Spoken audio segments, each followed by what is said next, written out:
Palace. And then, my goodness, that's Ray J, another Arsenal fan I'm meeting. I mean, I keep meeting Arsenal fans every week now. It's like they're always on this podcast now. 2 years ago, we would have struggled to find an Arsenal fan to get on. That's They, true. but I was always around. Talk to your boys. I'm just I saying. know you. I On saw the you, record. but I haven't met you. This is my first time meeting you as a host. And another old friend here, Dada, a Chelsea fan. He's taking his L graciously. I thought he would have disappeared on me, but he's always been faithful. And I am Zaza, your host today. This is the Footy Fantasy Podcast Show. We are on YouTube as at Footy Fantasy. Same thing as on Facebook. However, on Twitter, we are at Footy AD Fantasy. FOOTIE Alpha Delta Fantasy. That's the only place it's different. So please follow us and do comment. We want to hear your feedback. We're taking live comments. Anyone that's putting up comments today, we will be taking them. First of all, we will dive in straight into the main game of this weekend. That game got some of us early this morning, got us up around 6 a.m. over here in the US, and some people actually at as early as 5 a.m. Chelsea, Arsenal. I'm sure a lot of people regretted waking up to take that L, but I'm going to start with the host team, Chelsea. Dada, so give me your take of this on this game. What do you think? Honestly, there isn't much to talk about in this game, right? So I'll kind of break it all into how the season is going for both teams, right? As we all know, Arsenal is flying. They're doing very well. That might come to some people's surprise, but those who follow me in the forum, if you guys follow me in the forum, I've been predicting that Arsenal was going to have a really good season. Now, a lot of folks didn't take me serious because I'm also known to notoriously troll Arsenal. Like if there's someone that you give, if you can give out Oscars or award for trolling Arsenal, I'll probably have a chest full of trophies because that's what I'm known for. But That's beginning of right. the season, I showed up said, look, Arsenal is going to do very well, and that started from two things: one, the signings that they made, but also two, when I watched the preseason game, Arsenal versus Chelsea, where they beat us 4-0. At that game, I told a lot of Chelsea fans that this Arsenal team was going to do very well, and it's very simple. Is it might look to a lot of people that Arsenal team are doing well for, all of a sudden, but Arteta has been gradually building this team, slowly putting in the pieces in place. And I think that also help Arsenal is they have really good momentum, right? They're in really good form. Saka, Odegaard, Gabriel Jesus, even though he's not scoring, he's contributing very well. Partey, that gets typically injured, is having the game of his life. Their centre back, what's his name? The new guy you guys got this Saliba. season. Saliba is having a fantastic game. Tommy Asu is having a good game. So you have all these players who last season you could see the glimpse of good performance, but with Shevchenko, Jesus coming in, Partey being fully fit, Odegaard doing very well, Saka has matured. You see this complete team, and you really get a picture of what they're doing. So as a team, they're gelling very well. They're playing fantastically well. So it's no surprise to me to see the Arsenal performance. Now Chelsea on the other end, so kind of like if you look at where we are as a team, Chelsea on the other end is really struggling. We have a new manager. We're going through this rebuilding phase. So beginning of the season, I predicted from day one that Arsenal was actually going to finish above Chelsea. A lot of people thought I was joking, and I still maintain that. So that's that. And also, if you look at current form, Arsenal is just in better form. We haven't won the league game in 4 games, right? We lost to Brighton 4-1.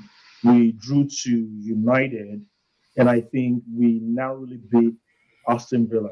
So we've kind of really struggled in the league. Some of the games that we've actually won by luck. Some folks said that when I went back and checked, if you look at Chelsea's SG to the goal scored, a lot of our league games was actually by luck. So I didn't think we were going to win that game. So that's one. Then historically, Arsenal, no matter how bad they play, even a couple seasons ago when we were in better form, Arsenal just always find a way of winning at the bridge. I don't know why. Even last season, right? They won at the bridge. even though you can make the argument that I think they were coming off of losing 6 games, and the first game they won was at the Bridge. So Arsenal's performance winning at the Bridge doesn't really, it's not indicative of how the season would end for Arsenal or Chelsea. Because there's been seasons where we won the league, we won Champions League, Arsenal beats us at the Bridge. It doesn't really mean anything. But what's different about this game, this is the first time that I've watched a Chelsea Arsenal game that actually Arsenal outplayed us in every department. And that rarely happens in every department. If you look at the midfield, just kind of go back to the midfield, right? Arsenal dominated the midfield from the start of the game to the end. Now, 45-minute ended, Chelsea had a shot on goal, Arsenal at 0. But I didn't really tell you about the domination that Arsenal had, right? So that kind of goes there. And then if you look towards the last few minutes of the game, like Chelsea could not even string passes together. It was almost like Kovacic when he came in, or Jorginho. There was just no connection within the midfield, right? So that just shows you the gulf in class between those two teams, and it is what it is. Uh, so I mean, there isn't much, there's not a lot to say about that game. It's just you're playing a side that's better than you, and that's what the result is going to be. What was really disappointing to me though is typically, and I made the joke on the forum, is with derby games, form goes out the window. But that was one of those derby games that the form did not go out the window. The form was pretty much in the door, like front and center. You could see that, man, this is an Arsenal team on form. This Chelsea team is just not on form. And another thing that also revealed about the Chelsea side is we're very imbalanced squad, right? Like it's just we our midfield is non-existent. Sterling, I don't even know where to begin with Sterling, right? The Sterling that we got from City and the Sterling that's playing at Chelsea is just completely two different players. Uh, Aubameyang, I heard, had like 6 touches the entire game before he got Wow. taken out. So I mean, it was just a poor performance, man. Like even though it was 1-0, that game could have easily been 3-0. So that being said, just I'll summarize it, and I know Ray's got a lot to say. I feel like on current trend, Arsenal should contend for the title. But what's gonna hurt Arsenal is the World Cup. And the reason why I think the World Cup will hurt Arsenal is they're a team right now that have a lot of momentum. When you're a team like Arsenal and you have a lot of momentum and there's a break, that could probably impact the rhythm. And I can see a lot of players coming back from that World Cup, maybe with a dip in form, or maybe with not injuries per se, but just with more fatigue. And Okay. the next 5 games post World Cup would determine how the Arsenal season will end. But as things are going, I see them challenging City for the title. I think everybody's gonna suffer from that same issue. I think the next five That's games true, after but post World but I Cup feel like, will. sorry to call him Bucci, but I Uh-huh. feel like the reason why Arsenal might suffer a lot more is when you're a team in form.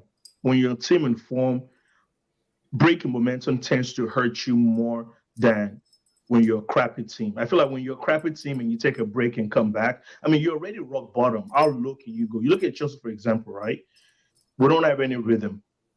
It's unlikely for us to go and come back and suck more. I'm not saying we can't suck more, but I mean, we still have decent quality. But that Okay. break can Okay. actually up us out. But when you have a I team like I Arsenal, I agree right? with you there. I agree You have a with team like you. Arsenal. Another thing with Arsenal is Arsenal, they don't have the depth of City where they can just kind of rotate.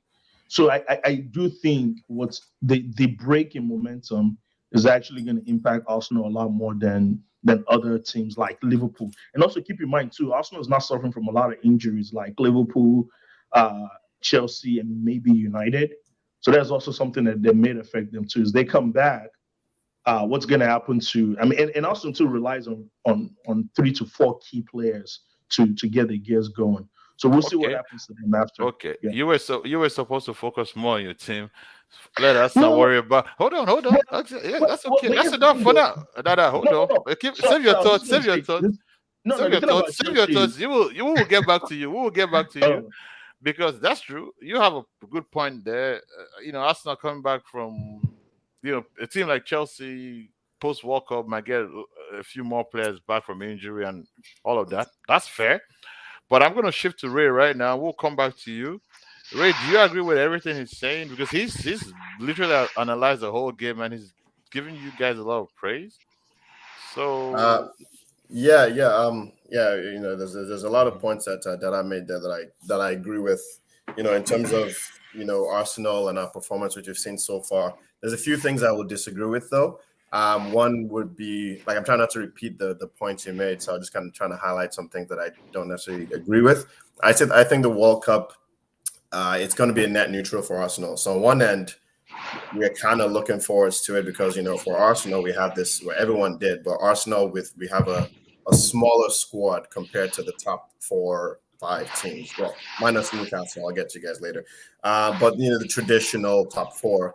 So this October schedule, most Arsenal fans, even though we started well, we were very concerned about game week in week out, and that was really the big one that we were all worried about. And for the most part, we went through that unscathed, except we had a little bit of a dip there where I'm not sure, the last 4 games, our performance before Nottingham Forest, last 4 games, our performance kind of waddled. You can tell the players were kind of like that. That lack of squad depth was impacting, but we still managed to sort of scrape 1-1-1-2, and now we've got to this point that we basically have one more league game before the World Cup. So on one end, yes, the momentum thing might impact Arsenal, but on the flip side, I would think it's a bit of a break as well because not all our players are going to be going to the World Cup. Yes, obviously key players. Saliba now with Varane injured, I'm pretty sure Saliba will make the French team now, and Partey obviously for Ghana. But no offense to Ghana, they're probably going to get knocked out early. And I'm not trying to banter. I'm just trying to be realistic here. okay. So they'll probably get knocked out of the World Cup early. So again, think of that, and then Gabriel Jesus. Okay, that's probably the one I'm a little concerned because if he goes down or anything. But generally, I think it will be a net neutral for those two reasons. So yeah, your point about like the momentum, but the flip side is we get a bit of a break because we've just been playing this almost the same players week in, week out. Yes, the quality of competition in Europe is not the same, but you're still playing 90 minutes or whatever, right? So that point there. But generally, I would say in terms of Arsenal, what we've been doing, yeah, the game today was an interesting one because, like you said, you made a lot of good points. We tend to we don't you don't need much to motivate Arteta's Arsenal to play at the Bridge. We've seen that over the years. I think the Bridge is the game that Smith Rowe announced himself 1.5 seasons ago. So what I'm disappointed though a little bit today is the fact that we didn't put our chances away. And what I mean by that's like to obviously you get the W, you walk away, that's a good result. But I think one of my concerns with Arsenal is like putting chances away when it counts, because you've seen other games where again we won 1-0, but we waste lots of chances, and at the end we're just trying to get the ball out. It wasn't the case today because, like you said, we dominated most of the game, which is not surprising considering you guys are sort of still in your process, and you do have a lot of players, but they don't quite fit, and then you're just in the beginning of your process. You'll be fine. He'll get sign-ins by next season and things like that, right? So I think that was one thing that's my concern. And then, yeah, the squad depth for me personally, I think that's still the big concern. So January, I'm thinking we need to get, I don't know if we're going to talk about that topic later, but I'm just going to jump into it right now is what Arsenal needs to do to maintain this push is get another midfielder for sure. And yeah, we know El Nenny's come back, but it's not, we drop off significantly when Partey doesn't play. Like, the drop off is night and day, and we can't even build from the midfield once Partey's out. So I would say midfielder and a forward that can play across, because again, they're not trying to spend too much money. So a forward that can play across. If we get those two players, then at least we can be competitive. Obviously, Manchester City is like we're playing against an AI team, so Manchester City is the team, that obviously, but the best we can do is just compete and push them for the title. And to me, it's a lot faster than I thought. I was hoping, I was looking at a Champions League kind of getting to the Champions League this year, but we're doing much better than most people anticipated. So anyway, Th- that's a little bit. I don't want to over chat. There's a weird feeling I get, There's a weird feeling I get Mm. where it goes. I was watching a video last night. What was it this morning? In halftime between the game, they were showing Leicester. I think they were talking to Chris Morgan and talking about.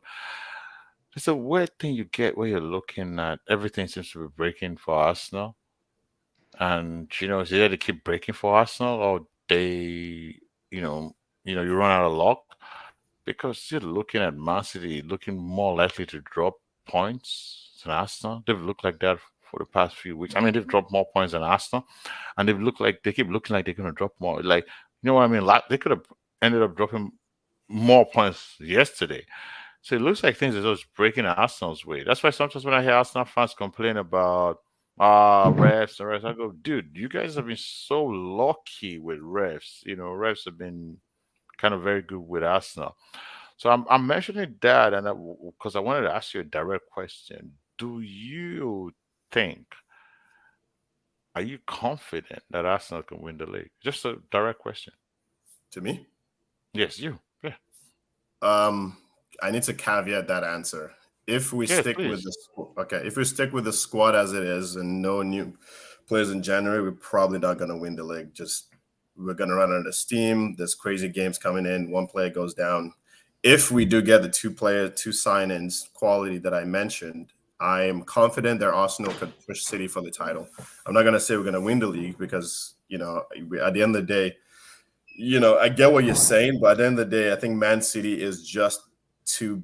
They're just their squad. They have all these players. I think the difference, one, Arsenal, we have the momentum, the fans, the squad, everything's lining up and they're pushing, so they have a motivation.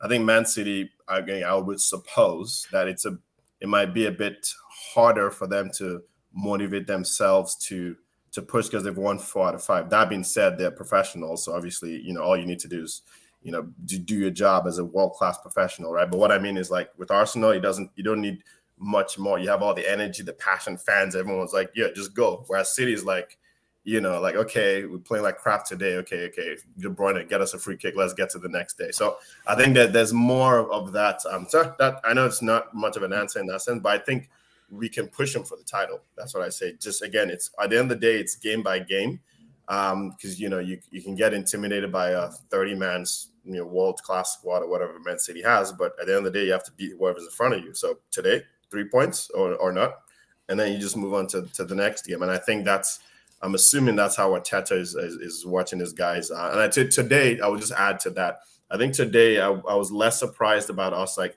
getting a result against Chelsea. It was more the fact like, hey, City has won their game. So what's your move? And What's your reply? How do you really respond to what this? I was very impressed with that part of it. If I had gone to Chelsea and got 1-1, I would have been like, I would have been unfortunate, but because we responded, so anyway, that's my response there.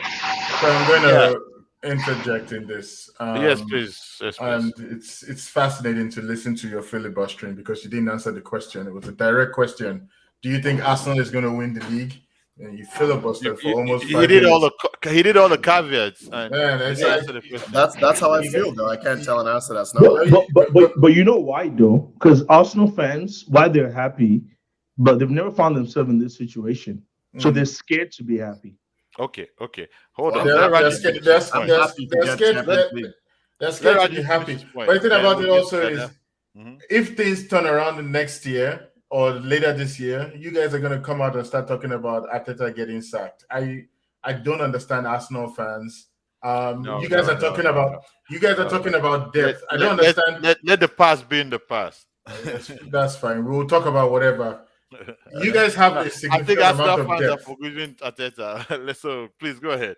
No, I'll say what I have to say. I think that you guys have some depth, and I don't understand the argument that you don't have any depth. I can look at your midfielder list all the way. You have 8 midfielders, and I think any of them would generally fit the scope of this high pressure game that you're talking about.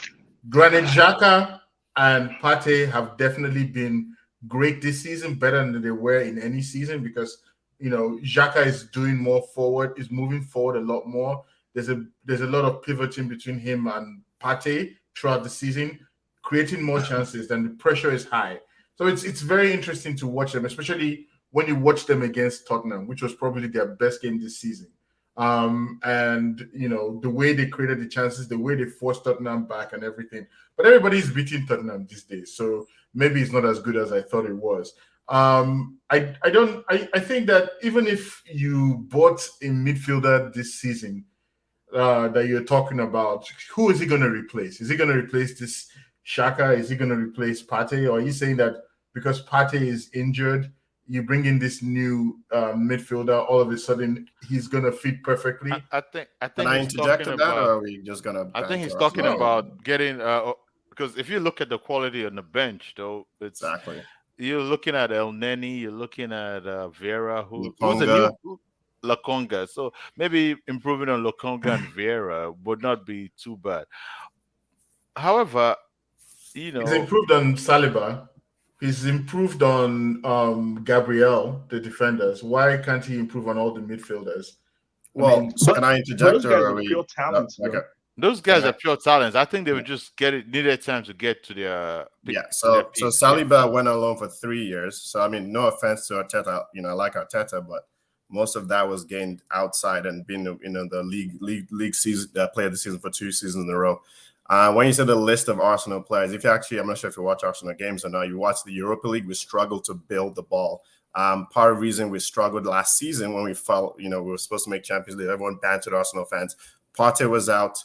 Lokonga, he's a good young talent, but he's not the same level of player. He's actually more of an 8, but we play him in that 6 role, but his defensive awareness is not the same, so we lose that. And then with Arsenal, as much as Saka and Jesus and Martinelli get all the praise, until you build from there, nothing happens, and then the struggle. That's why our Europa League games, we've won them, sure, but the quality of the games has dropped off significantly, and that's the key part about it. And then Nelly was injured for 2 months.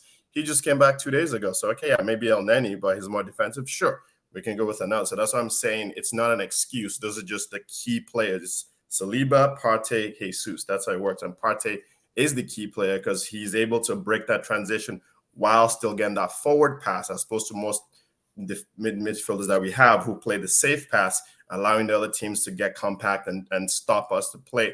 And because that, like someone said earlier, Arsenal, we don't have a lot of superstar talent. The team has to gel properly. So if you start to So play an what you're exciting, trying to say is, I want to make this quick. What you're trying to say simply is that, because that's how I'm looking at it, is you're talking about having better manager rotation, maybe. manager. Yeah, a player rotation, the manager rotation, better player management, excuse me, versus, because I'm looking at it and going, there are a lot of teams, if you take a Man City, who do not, like, Liverpool are literally struggling with injuries. Manchester United Yeah, but struggle. you can't compare. But you can't No, no, compare no, hold on, hold Liverpool on. to Let me learn. Arsenal. Let me learn. I know you can't compare, but Arsenal doesn't have the quality, but of the sum of the parts is greater than the singular parts. When you put, like the product is like, look at the way Arsenal is playing. You cannot tell me that there's been any player that's come off the bench that hasn't really done well. We've got Yeah, but can they Tierney. do what consistently though? That's the Mhm. point. So here's what's going on. It's interesting Okay. how like Chelsea and Arsenal are in like almost polarized place, right? So we have the depth, but what we don't have is that collection of that first 11 team, that quality That's right. team, where they can give you a good performance game in, game out. So the thing about Chelsea is, for example, if Pulisic goes out and we bring in CH, the drop in quality is not dramatic because they're both shit, right? You know what I'm saying? Like the performance is okay for those two players. Now, while if Arsenal on the other end, if Xhaka or Partey goes out and you place him, those two players, they're just not gonna give you that same quality as the two sub players that are coming in. While Liverpool on the other end, Klopp has built this team he has a system, right? He has an engine that works for him. And even them, they're starting to struggle in the part that like their replacement is just not as good as the first 11. Very few teams can do that. You can't have, you know, a replacement for a like for like replacement without dropping quality.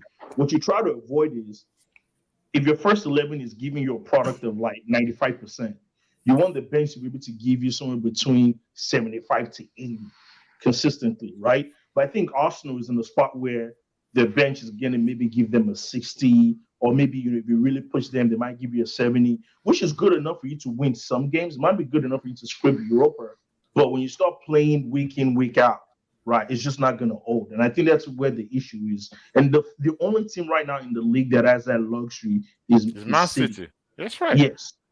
But it took City a long time to get there, though. It took them, I mean, it took Pep a long time to be able to So build that. that's why I asked that question. You see, that's why Raji called it filibustering. The Rajan is technically saying, I didn't ask you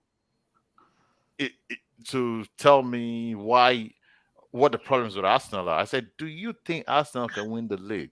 So But the Zanga, though, if you caveats. ask a Chelsea fan, if you ask me, if Chelsea is first November, and you Mhm. ask me, can we win the league? I'll say, hell yeah, we can. Yes, Because exactly. because we have an issue of winning titles and we've kind Yeah. of done it. No diss to Arsenal fans, but if you've not won the league in over a decade, right? So they're having You, nightmares. yeah, I mean, it's just natural, right? It's not something you've done before. I mean, ask Raji right now. Can Newcastle finish top four? Yes. No, we're getting there. Oh, Come on. my No, bad. no. Oh, my Come on. bad. Come on. Relax. Don't do that. You want me to give you my job? Is that I'm But, I'm okay. gonna say this about the Chelsea team. The midfield was disappointing today, and I think that No, disappointing is a compliment. they lost the game in the midfield. They let Granit Xhaka and Partey control them. Loftus Cheek never got a chance to stamp himself in. And there was no connection between the midfield. I mean, Jorginho tried, What? but there was no connection between the midfield and Aubameyang. I think that by the time Aubameyang got substituted, he only had 8 touches throughout the whole game. So why is That's Loftus Cheek benching Kovacic? It's a question I'd like to ask What one day. Kovacic for this game? So Kovacic has it has a slight injury that we've been managing. So that's one of Okay. the reasons. And two, there's some things that Potter did in this game that didn't make sense to me. I didn't know why I didn't play Zakaria. They did very well the Europa game, and why he didn't bench Sterling much earlier, and why he was playing Harvard. So there's some things about Potter that were very lost in this game that I didn't understand. But Okay. that's So why I don't get I'm paid gonna give 10 you a million.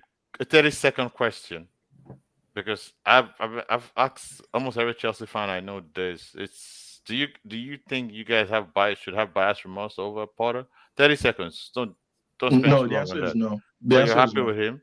Okay. I'm happy with him in the context of what we're trying to do now. Yes. Okay. We'll see what you guys are trying to do in a few years because none of us is sure anymore. I think that it's going to take some time for Potter to stamp his stuff. You can't. None of the players there are Potter players right now. Yeah. You need to give him some time. I think he's going to be Don't right, John. They good spent like numbers. how many million in the past? How many years? You Nah, can't need to spend another 500 million. That's Chelsea's DNA. Okay. And they win stuff with that, so it Okay. doesn't Well, necessarily matter. This is that a was this is a new owner, a new manager, a new. then it's not a DNA anymore. It's a new owner. Everything is new. I mean, it takes a while for the whole thing to subside now. It takes a while. It takes a Yeah. while. I mean, We'll like, see. We'll yeah. see. Because I don't want to judge the new owners yet, but I just want to point out that Chelsea's winning culture was under Abramovich. That's a singular winning it's a culture, bro. It's a culture. No. A culture like, that was set by that Nigeria gets owner. Nigeria gets a new president. The Yoruba stop doing Owambe. No. Exactly. that's It's a different. culture, bro. Yeah, but Nigerian football culture can change. It's a culture, bro. Yeah. You said it. It's a The new culture. president can outlaw it. He can say no more street parties. Really? Yeah, he can. Who knows? Wait, So are you in Canada? I'm gonna move on. Hmm? I'm gonna move on. Are you in quickly. Canada? Yeah. Oh, Vancouver. okay. Yeah. Okay. Oh, yeah. I can tell you're Canadian. All right. I'm gonna move on quickly. To Don Rajoy. I know he's been smacking on his lips, just waiting, biting his tongue there. So excited to be here. Ooh. Now let's talk about Newcastle. This is the only Newcastle fan I know from Nigeria, and I'm serious. To be a Newcastle fan from Nigeria is a special thing. Because number one, there are very few Nigerians that live in Newcastle. Nigerians don't go that way. Number two, Nigerians do not like my dad liked Newcastle, but that was because of Shera, for example. But he was never called himself a Newcastle fan. So Nigerians do not really follow Newcastle. Newcastle have not been winning in years, and they're not around the popular places. So I gotta commend you on that because I've known you for so many years, and you've been a very loyal um, Newcastle fan. So I want to jump ahead and ask you this question, this tiny, tiny question, and you can spend your time chewing on it. Do you think Newcastle will make the jump and make top four? Now, while you're talking about that, I gotta go. There's someone on my door, and I gotta take that quickly. I'll be back now. It shouldn't take more than a moment. Sure. Excuse me. First of all, I want to thank you for the condescension. Um, I think that we always appreciate anybody who can give us a history of Newcastle from one person's perspective. I'm gonna say there is a context that you have to understand when you're looking at Newcastle. It didn't start from this season; it started from last season. The transformation of Newcastle, and if you look at the second half of last season, Newcastle was a top three team. From last season, and we basically are just maintaining the same momentum from last season to this season. So nothing should really be a surprise, but everybody always acts like it's a surprise. Newcastle has the best defensive record in the Premiership right now. Newcastle has the strongest first half. They have the one of the best chance creations in the Premiership. They don't have the depth, but all the players who play at Newcastle generally do a good job of, replacing the people that they're coming in for. Like last season, you wouldn't have thought that, Alan St. Maximum would be droppable. But this season, he hasn't really played that much, and Newcastle are still doing very well. So the coaching in the team is relatively good. They play a high pressure, high intensity game, and they press from the front. So it unsettles almost every single team they play against. There's no team that hasn't been unsettled by it. There's a reason why we've only lost one game this season, and why Newcastle continues to maintain the best defensive record even after today's game. So if you ask me if Newcastle can make the jump to top four, I have no doubt that we can, because Newcastle is a class team. All right, so that's my take. And if you ask me today, do I think that Newcastle can win the league? I'll say yes. Newcastle can win the league.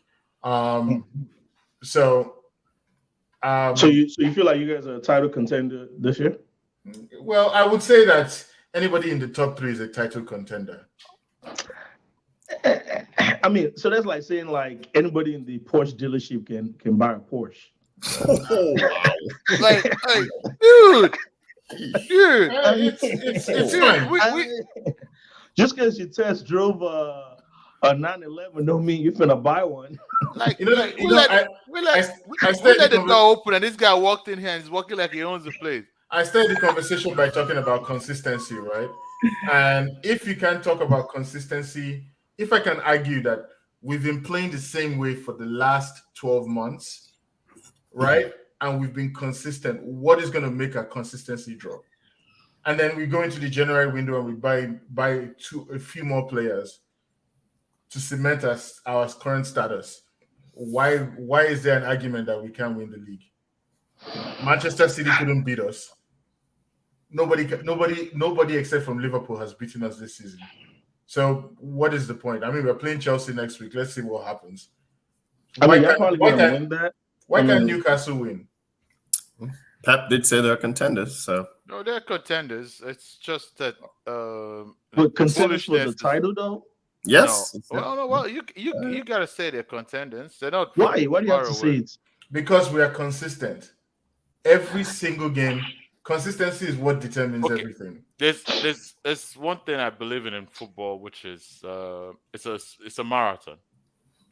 This is I have to agree with that point and say this in a normal football season, right? I'll be like, man. But there's one thing all of us ignore. In 2 weeks, there's a World Cup. That World Cup is the weirdest. Number one, it's made the season weird because it feels like the season is about to end, which is a very abnormal experience. but it's also you have players that are jumping from one tough competition into another one, which is even more intense than the one they're used to, because now they have to play games every 3 days, some at a stage maybe every 2 days, and give their all and play the same 11 in some cases. Because some teams do not have that luxury. They will play the same 11 and maybe make some subs. Some players will play a lot of games in the World Cup. So you might get to a January where Man City probably has the most players going to the World Cup. You might get to a January, they'll come back with 6 players injured. Yeah. Yeah, Pep might be good, but Pep is not a magician. Yeah, that's And fair. he says that he depends on his players to win. So we've seen injury crisis mess up a lot of teams. And there has to be that caveat that, like I said, City almost dropped points this weekend. If they had dropped points, they would have only been 3 points ahead of um, what's it Arsenal. called, Newcastle, Newcastle. Oh and yeah, then that's true. they would have been maybe 4 or 5 points behind Arsenal, and that the World Cup will determine a lot of what happens this season. I'm not even confident. Before the World Cup, the form would have told me, for example, I'm a Manchester United fan, I'll tell you straightforward that we are Pippin Tottenham. But then I just saw my team suffer just a mini injury crisis, and it looks like we can't even play football anymore. And so, what happens if we get to the World Cup and Casemiro comes back with an injury? I That think team is that dead. the thing about it is what I don't understand is a lot of people talk about injuries in their team. I mean, I think it's a real thing for sure, Yeah, but every team gets injuries, and how they cope is what determines how they're going. Yeah, but that's right. the thing about injuries is not just, it's also when and who, right? So I Yes, feel Mm-hmm. right. like it's not just the number of injuries. Like you look at Chelsea, for example, we lost Kante. Chilwell and Conte and Rhys James, right? Mm-hmm. That's Like, right. but those the way we've played, the way we build our team, those are really like the key Cornerstones. Yeah, players for us, the cornerstone for us, right? Like you can take out maybe four of our forward players and we'll still be okay. So I feel like it also depends on okay, when do you get the injury and also who is injured. If you go back 2 seasons ago when Liverpool lost their entire backline, I mean literally they lost what three of their starting center backs, Mm-hmm. and James Milner had to play center back for like a good season, right? Yeah. But one way or the other, Liverpool was able to make it work because Salah, Mane just decided we're gonna have the season of our lives, right? So I feel like it's also like okay, who's injured, and then as you said, Raji, is how do other players react to it, right? that's right. So I feel like certain teams can absorb some injuries better than others, and there's just some injuries that like, man, it doesn't matter what you do, man, you're gonna be shit out of luck. Or you could lose a key player, and then the next few games you play Aston Villa, Everton, and maybe some cup game that you don't really care about, and then those players come back, 2 weeks after. Or maybe the week you're injured, you have a quarterfinal Champions League, you're playing City and Arsenal, right? But those points really do matter. You know what I'm saying? Not all 3 points are the same. Taking 3 points away from a rival is different from you taking 3 points from a bottom team, right? That's right. But I think though, you know, not to sound evil, but I feel like the timing of our injuries, for at least for Chelsea, is better because we have time for our players to recover. I mean, you look at Rhys James, Chilwell. We're gonna have the World Cup break, and hopefully post World Cup they're back. And knock on wood, we don't have any more injuries. But imagine if all your players are fit now, and World Cup rolls around, they're injured post World Cup, right? Now there's no time for them to recover. So Yeah. So I mean, if I mean, I can understand the perspective of the injuries, but I mean, I think there's no team that isn't playing with injuries right now, and I think one of the things that the coaches has to understand is how to make your team work around the system when you have injuries. But your perspective is correct. It depends on who gets injured to some extent. But then if you guys can, if Chelsea can, if Arsenal can, oh sorry, I said Arsenal. If Liverpool can beat Nottingham Forest because of injuries, then you have to worry about the system. I agree. That means it's like, all right, you gotta at least have a system that is stronger than the individual players. And when your system doesn't have that level of stability, you gotta question how the coach coaches. I think one of the things that I've appreciated the most about our manager Eddie Howe is that there's no game he goes in saying Newcastle is not going to be able to win this game. Every single game that I've seen him manage, he starts with Newcastle is a really good team, and we're a great team. And I think that we're going to challenge anybody, home or away.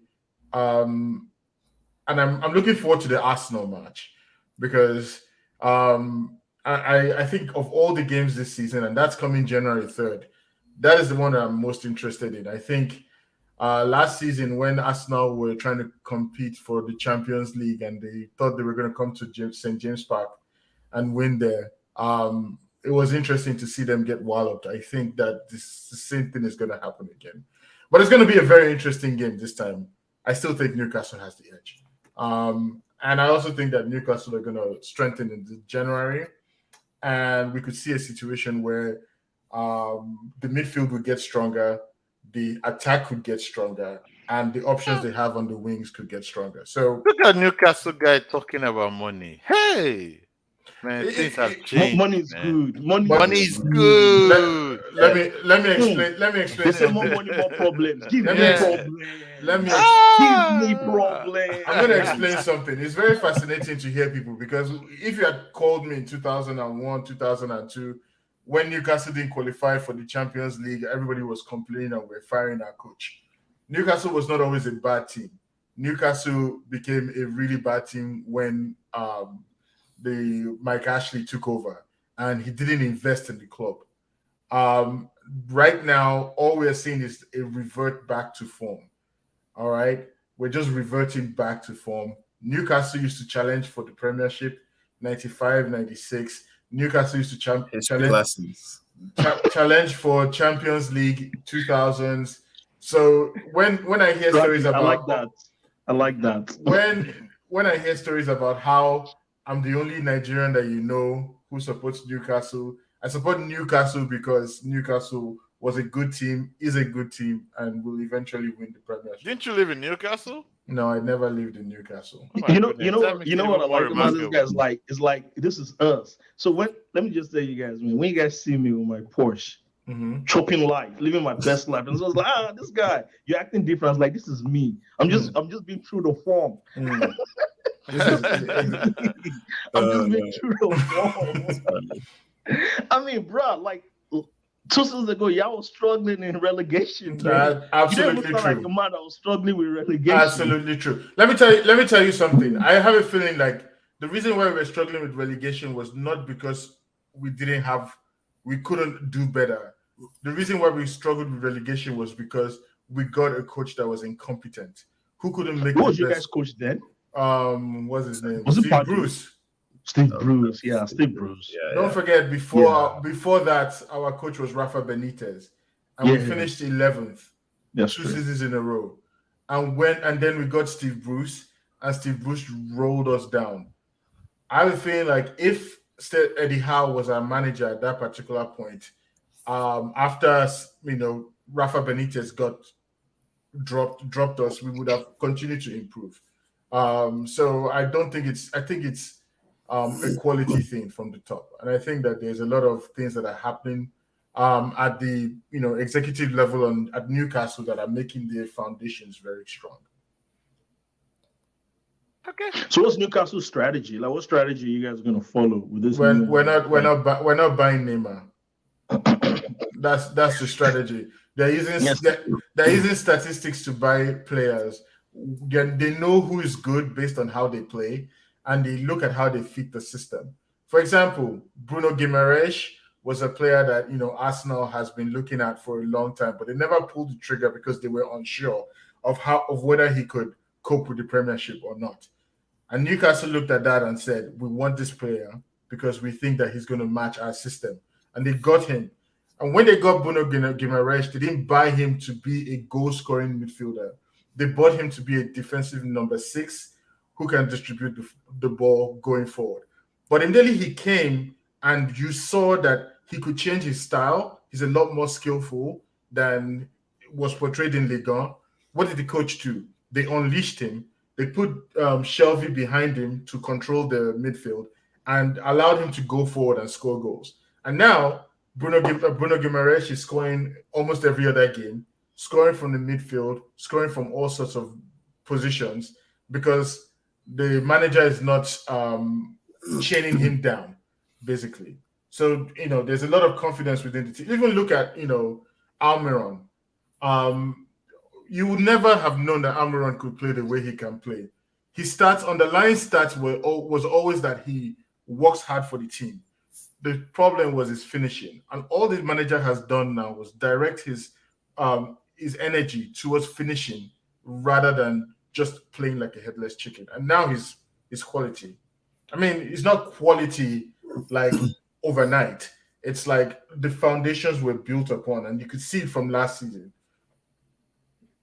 That's how Newcastle is going to continue to improve. The man has spoken. Yeah, spoken, and that's very emphatic. I like your confidence. I have to admit, I admire that.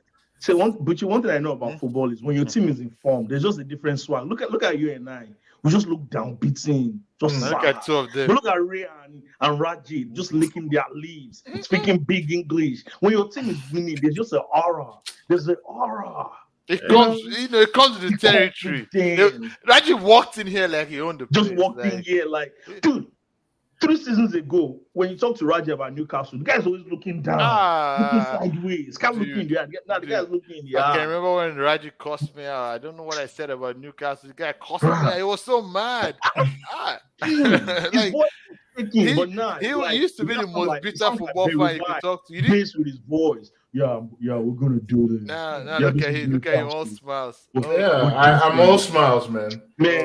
All that suffering makes winning sweet. Yeah, I'm going to enjoy it while it lasts. I have a friend that's praying that Arsenal doesn't win anything, not because he hates Arsenal, but because it's just God have mercy. I'm gonna just tell you guys right now, and I don't know who else is listening. If Arsenal wins their league, I'm gonna shut down their forum. everything, I'm gonna shut down their forum. The world is not ready. Shut down that forum. Oh God. There's an Arsenal fan. I remember the Arsenal fan that cussed you out. I bet you that guy's gonna come back to the group just to the one that cussed you out and win. As soon as it's like mathematically viable that they're gonna win the league, you just see server not found. It does not exist. I'm telling you. Even Mark Zuckerberg will not bring that group back. Okay. Yeah. All right. Quickly before we go on, I'm gonna do something quickly. I'm gonna go to Raji on this one, back to Raji, then take a little bit from Dada. I just want you guys to talk about Napoli a bit. I don't watch much of Serie A. I used to be originally a Serie A fan, but that was in the 90s. I switched to English football, and I only see Serie A teams in the Premier League. Sometimes I get to see games, but the US now is very hard to watch football, so you can't watch multiple leagues here. I mean, some people do; they have time. So, Don Rajon, do you think Napoli is, just flattering also? Can you win the Serie A? I'm going to say that it's basically the same arguments that you're going to have when you're talking about Newcastle and you're talking about Napoli. Consistency is very important. One thing that you've got to give them props for is the way they wiped out the squad. They took out some of the older players. They took out players that were very critical to them last season, including Insigne, including the defender who just signed for Chelsea. What's his name?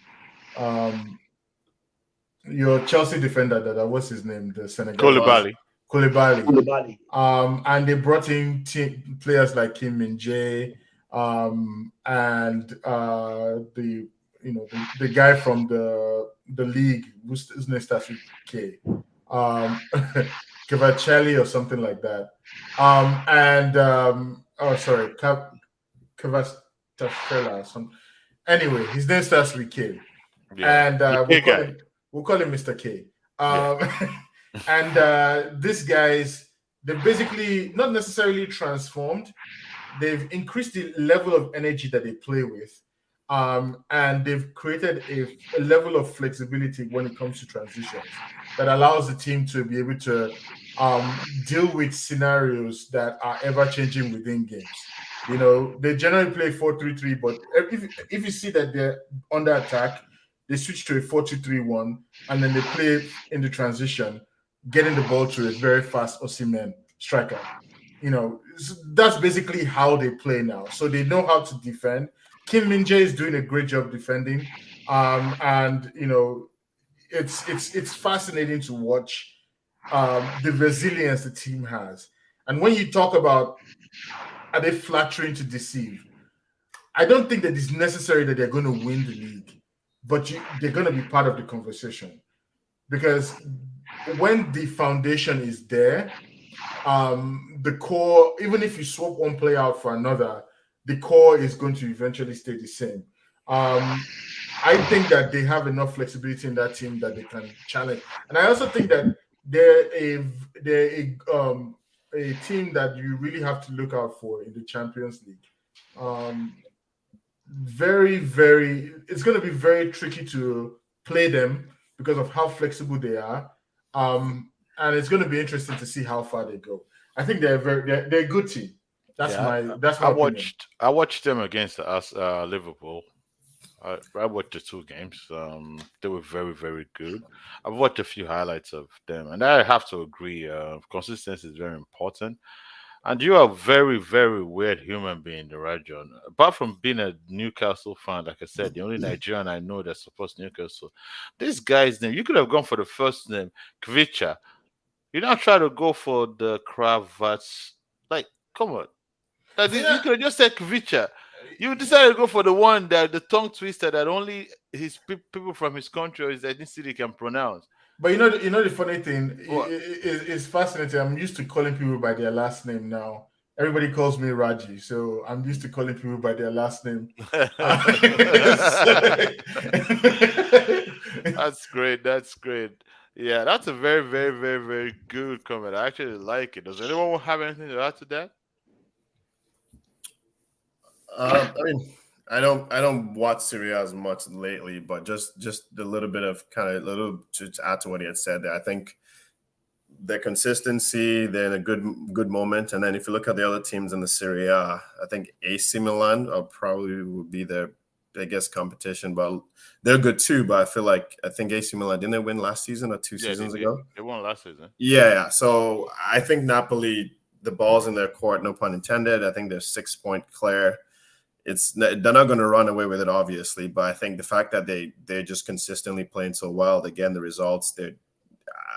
I don't see them as a flash in the pan. I think I wouldn't be surprised if they actually won it at the end of the day. Maybe it might go down to the wire, but so far I'm not seeing anything from any of the Italian other teams there to really make me. If it would be different if someone like Conte was in AC Milan, I can be like, okay, you can pull something off last minute or whatever it is, right? But so far, I don't see any consistent enough team there to be able to say confidently that they're not going to make it. So I don't know. I think 60% odds. That's another team that is going to be hoping for a better World Cup. It seems to for a World Cup not to affect their players. It seems to be the year of the underdogs. Napoli, Arsenal. I think it's Union, or what's the name of that team? Are they still in Berlin? Are they still on top of the Bundesliga? Yeah, but it's Bundesliga, man. That one. But actually, they're not. No, they're not. Bayern you could be 30 points ahead. Bayern on top now. That's over. The league is over. Bayern have made it to the top. It's over already. Yeah, I mean, Bayern is going to win 2057. It's not a league, man. Yeah, it's not a league. It's the same thing like with the French league. I don't I don't say the Farmers League thing to insult them. I say it because that's what it is. It's basically technocrats versus bunch of unprofessionals or amateurs. That's what it looks like. Mm. So I mean, you we're could gonna. argue that City's turning the primitive farmers league either from And an outsider perspective. and Obviously, I would actually disagree with that statement. yeah, over the I, last 5 years. I I'm not saying mean, from an internal. We know our I'm, teams one of try. the things that you have to appreciate about the Premiership is that as Manchester City doesn't waltz in and just win every Win game. it. Yeah, they have to So work for it. I think if they maintain the same level of energy that they had from like 4 seasons ago, they wouldn't be where they are. Manchester City has to continue to improve.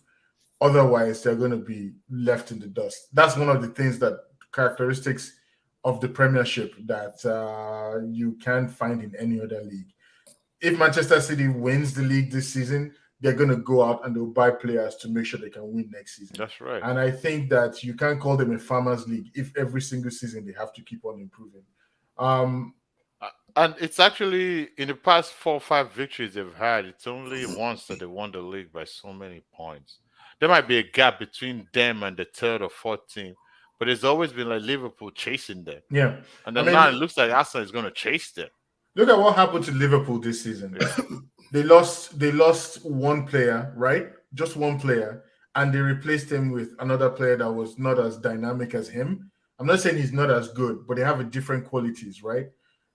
They lost Mane and they got what's it, Nunes. And all of a sudden the team doesn't seem as balanced as it was before, right? So it's just one player. You have to ask yourself, why did that happen? It's only in the Premiership that one change like that could lead to a significant unbalancing of the team, and all of a sudden, you start losing to teams like Nottingham Forest. I don't think it generally happens in any other league. That's Um, right. but I'll also say that on my last point on Napoli is that the one of the new revelations is this Zambo Anguissa. If you note, I said his last name too. Is that Mhm. one of the things that you gotta appreciate about him this season? He's played what 11 games now. He scored 2 goals. He played 25 games last season. Scored 0 goals. The way they use him this season compared to last season is very interesting. He's now a box-to-box midfielder, and he gets the ball forward and he creates chances. 2 goals and 2 assists this season compared to last season, which he had 0 goals and 2 assists last season. So there is a little bit of dynamism with the new players. Players are a little bit freer, and the energy level is higher too. So you gotta give them that prop. The foundation is good. So the question is, are they going to survive? Like Zaza has been saying, those World Cup period is going to make the whole thing interesting. No, Um, that World Cup is a crime against football. yeah. No, So I don't want to get into the politics of it. It's not important. Just from the football perspective, it shows us how much FIFA and football administrations do not care about players' welfare and care about fans. I've met so many people recently because I go out a few times and talk to people. In the past 2 3 months, I've met people be like, they just hear me speaking. I go, "You're Nigerian." I go, "Yeah." Talk about football, and they start talking about the World Cup, and everybody's negative. Many people are wondering if they can watch it because normally it's usually in the summer in this part of the world, and so in this part of the world, I think, of course, it might be an American perspective. But I even met a German guy and someone else. I can't remember where that guy came from, and the whole idea was it's so strange to have a World Cup at this time of the year. And so FIFA just sold themselves out to do this. And this World Cup now, you're going to come back with players coming out of the World Cup. And that actually leads us to other tidbits. This actually just segues into what we're going to talk about.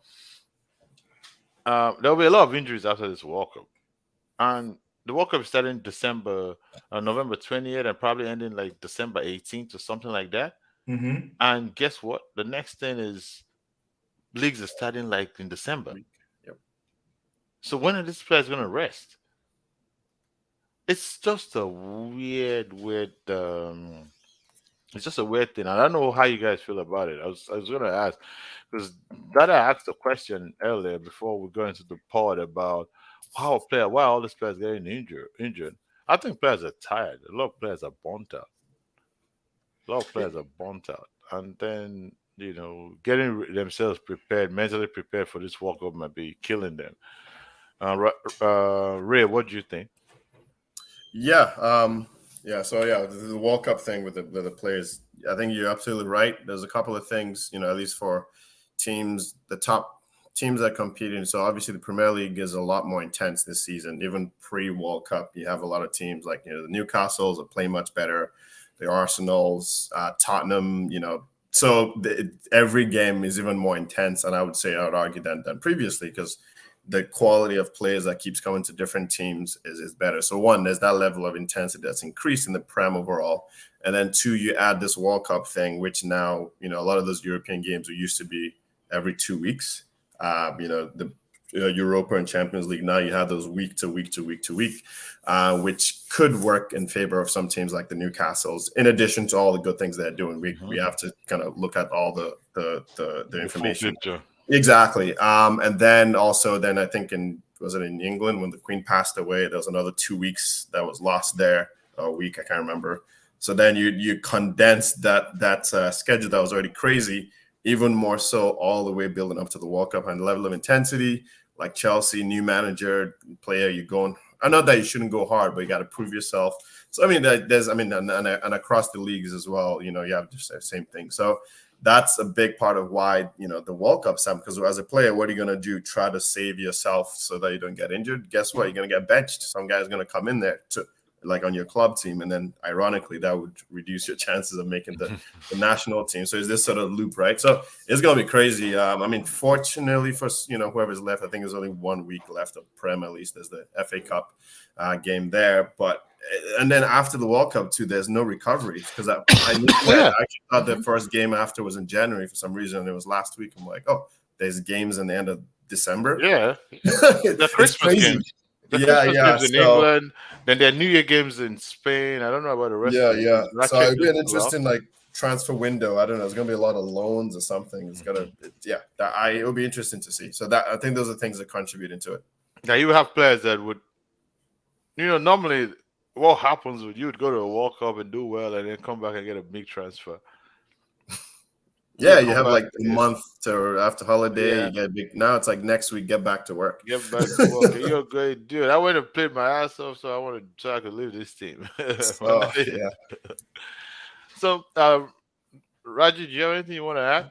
I think that the general energy level for this World Cup is very weird. I think that everybody is going to have to do a very sharp turn in mentality to make everything work. And, we're going to go eventually to donkeys of the day. And I was looking at how all these injuries this season is making this idea, the World Cup, very, very weird to watch because it's also taken away from how we enjoy the game that we're currently watching.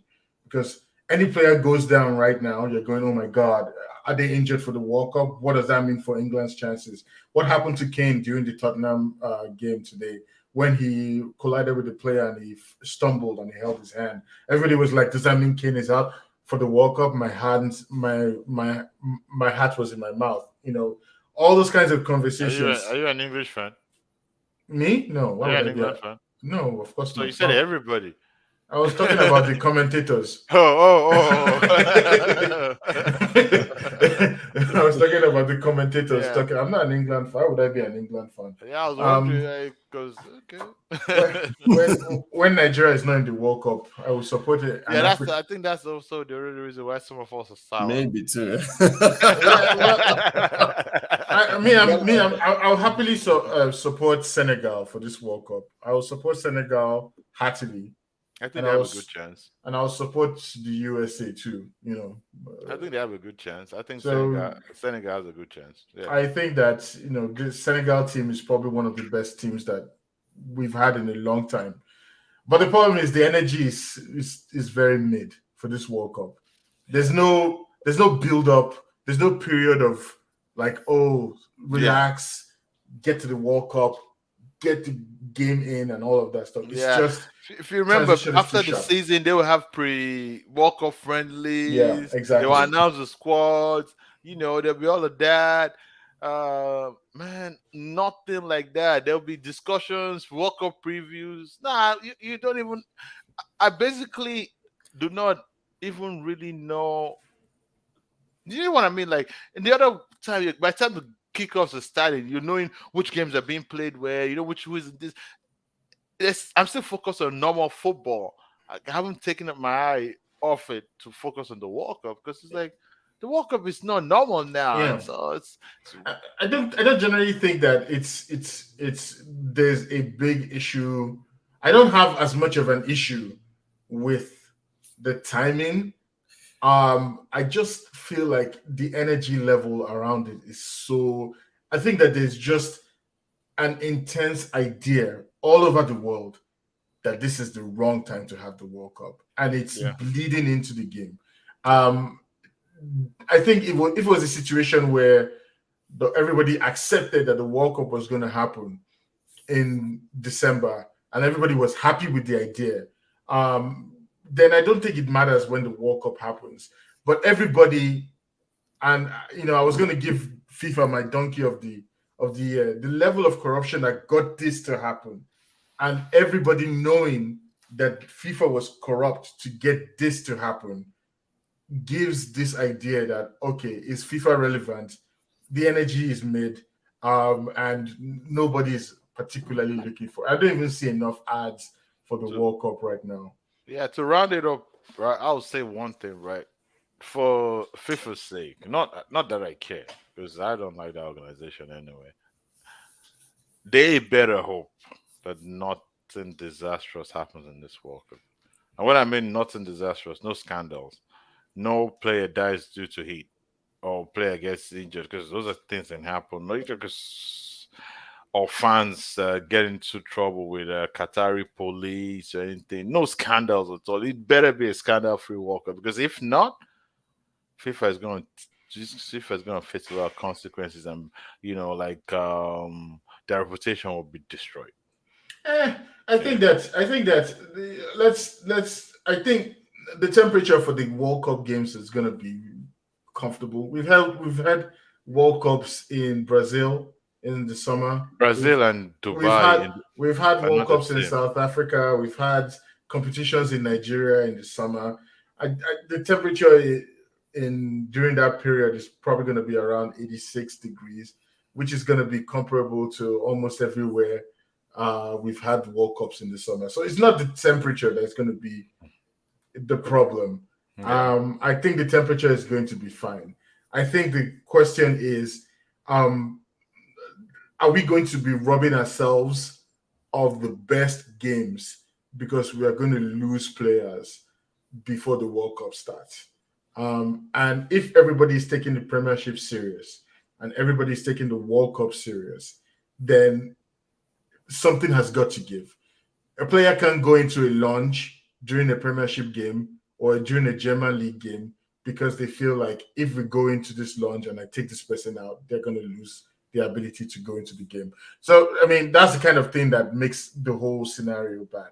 But, I'm going to keep an open mind about the World Cup. I will enjoy it if it's fun. And if it's, I mean, I didn't think the Russian World Cup was going to be good.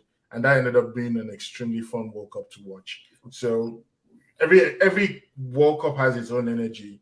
Let's see how the first game That's starts. that's actually right. And to conclude on that, actually, I agree with you on that. Once the football starts rolling, everything else becomes sideshow. Yeah. All right, guys, we're now about to end. Before we end, we do our last bit, the final segment. So I already know your donkey, but I'm going to probably ask you again. Do you have any kudos, Raji? Yes, my kudos is going to go to Miguel Almiron I on knew that. Newcastle. How did I? Um, how did you know? It's Yeah. fine. I'm going to give Newcastle the props they deserve as long as, we are in this position. When we're no longer in this position, I can stop appearing on this podcast. I'll go back into my shell. But Miguel Almiron, another goal, another really good goal today. He's been scoring spectacular goals. Almost every goal he scored this season has been a goal of the season goal. So you got to give him his props, especially after all the disdain he got at the end of last season from players who shall not be named. But I think that Miguel Almiron is getting his just dessert, and he deserves his flowers right now. Hopefully, he gets Player of the Month in FIFA this year, so I can at least buy him in my ultimate team. But that's where I'm at. That's my kudos. That's good. And your donkey? It's FIFA. The FIFA World, not necessarily FIFA, but this FIFA World Cup and how it's tampering all the energy in all the games that we have to watch. Everybody's watching their back. Callum Wilson had to come out of this game because he wasn't feeling too good. And immediately he came out at the end of the half, everybody was asking, oh my God, does that mean it ends his chances of going to the World Cup? Does this mean blah, blah, blah? It's just the energy around it. It's very, very frustrating to listen to. But that's what I have. All right. Ray? Yeah, my kudos of the week. I'm gonna give it to Mr. Good Evening Unai Emery. He came back into the Prem, after, I think he has some unfinished business in the Premier League. So got his first W out the way. So, good for him. So, yeah, I think it'll be interesting to see what he does with Aston Villa. I think that's a perfect marriage team there. He's going to be that small team that makes it difficult for big teams. So, yeah, kudos to him to get that W there. Donkey of the week. This one, I mean, you've done FIFA. So this one here is... I'm gonna give it to our former guy, Mr. Pierre-Emerick Aubameyang. The the adverts, the ad of coming back to whatever. It was nothing personal. It was like, my guy.